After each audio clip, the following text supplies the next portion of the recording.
쓴다고 스타벅스로 대파스미로 스타벅스로 생각하시면 어떨까요? Thanks. And Tina, I guess talking with a lot of venture capital folk, especially in the US, who don't really want to invest in companies that they can't drive to and visit, or even in a lot of the UK-based venture funds, it's very limited in terms of what VCs will invest into. So we have a few local VC funds here, but in terms of teams here wanting to really raise internationally venture capital, do you think it's a necessity to change your incorporation, be incorporated in the UK or the US, and what are some of the things that they need to think about in doing that? Okay, well actually, what you left out was Cyprus, which seems to be the jurisdiction of choice. I don't know if any of you have come across that, but a lot of Russian companies have Cypriot holding companies. The reason for that is the most favorable tax treaty exists between Cyprus and Russia, and until recently there was an even more favorable one in respect of Cyprus and Ukraine, because the old USSR treaty was in effect, which actually eliminated any tax whatsoever. Now there's a new tax treaty coming into play which will tax dividends, but in venture-backed companies, dividends are really not an issue. So I don't think that it's going to. I don't think it's going to have an impact. So from the one standpoint, Cyprus seems to be the best place still for Ukrainian companies. The reason that venture capitalists have, I wouldn't say it's a phobia, but they want to invest somewhere where they kind of know that the money's safe and they really own the shares. And there's a perception, at least, which may or may not be real, but based on my experience in Russia, probably real, that the authorities kind of do whatever they want when they feel like it, and so you can end up in a situation where you have an issue with your share ownership when it wasn't intended. So we find that in most cases the venture capital firms from either the US or the UK or throughout Europe want to invest in an entity where they know it's safe. And in Cyprus, the good thing about Cyprus also, and I'm doing a deal right now, for instance, where it's a Russian company and it's a US holding company, and we can't get a bank account open. Not a legal issue, but a very practical problem. Because unless you actually have someone who's living in the US, in your company, you're going to have problems with the banks. And I suspect that the same will exist in the UK. What happens in Cyprus, though, is there are law firms there, and maybe we should do this in the UK, I don't know. I feel a bit uncomfortable with this, who actually act as nominees for the companies and become directors of your company, and they deal with all the paperwork, and they make it quite easy. Having said that, one of my clients refused to invest in a Cyprus company because they were afraid of the political situation there. So it's kind of, I know I'm not offering you any definitive advice here, because I think it's really a moving target. But I think at the time when your particular company comes up for venture investing, the best thing to do is to look at all the options. And if you do have someone on the ground in the UK, it wouldn't be a bad idea to do it there.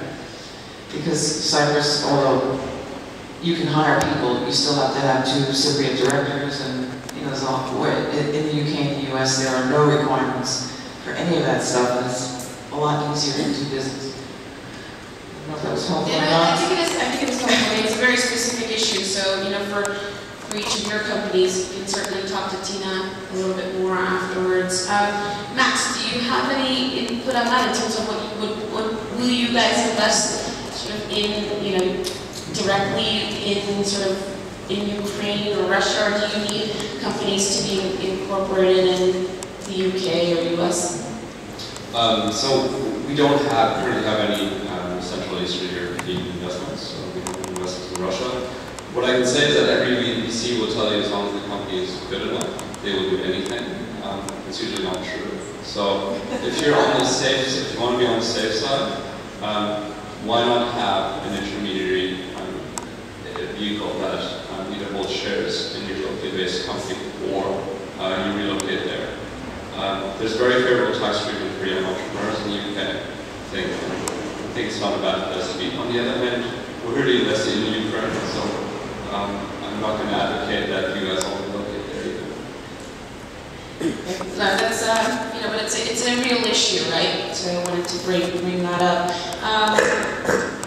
Before sort of opening up to questions here, you know, just based on what you guys have heard today from the presentations, just any kind of last few thoughts before I open up to questions?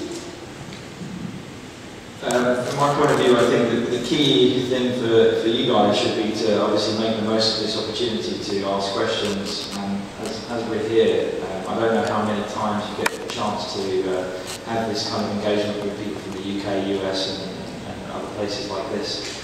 But I know that from my experience, when I was starting in my entrepreneurial journey, there was, you know, I can remember the specific people that I spoke to that changed my whole way of thinking, and ultimately the direction I took in terms of my company. So I really encourage you to not be shy in asking us questions and grabbing us and just anything that you have at all. Just feel free.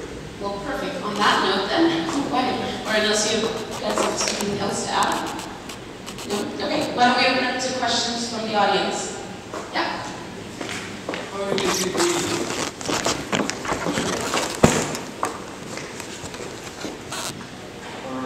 Мне нужен переводчик. Кто-нибудь может посодействовать?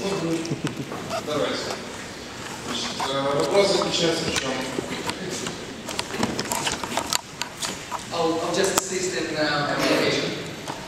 Значит, как они борются с жадностью и как люди делятся доверием. Ну, это простой вопрос, в принципе, это все уже изучено. Basically, how do you handle shares? How do you defeat the greed of the main shareholder, and how do you split the parts? So I learned from that very experience. Funny enough, when I was at university, I had an idea to set up this company, and it was my idea, and I was very protective of my idea, and I wanted to own the majority of the shares.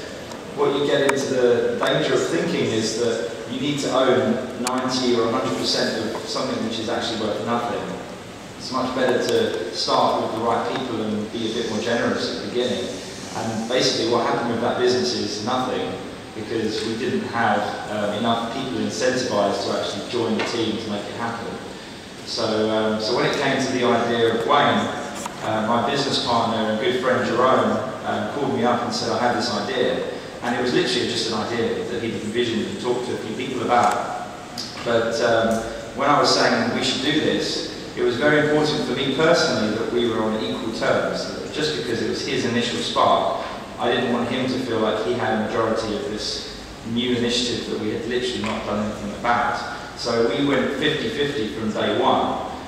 But then it was very clear that we didn't have any skills in development. For example, I had no idea how to do a web page at all. Okay, so I'm completely alien to development, and so is Jerome. So we hired one of my best friends who at the time was working